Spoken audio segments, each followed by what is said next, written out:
This video will guide you through our web self-care portal. To get started, log in using the link and credentials provided in your welcome email. Upon your first login, you'll be prompted to change your password.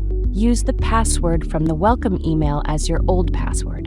Once logged in, you'll land on the dashboard. Here, you can view your current running balance, which includes your monthly subscription fee and any additional usage charges. Next, navigate to the My Profile tab. Under the General section on the left menu, you can update your personal information. To change your web self-care password, click on Change Password. Enter your current password and then your new password twice for verification. You can also select your preferred language under Settings.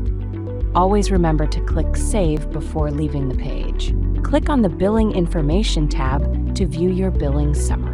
Here you can also view and download recent invoices, see your total due balance, manage your payment information, and make a payment. Finally, click on the IP Centrex tab to see and manage all your configurations, from call routing and auto attendance to call forwarding, voicemail, and hunt groups. With these tools at your fingertips, managing your RingOffice account is both efficient and straightforward. Thank you for choosing RingOffice.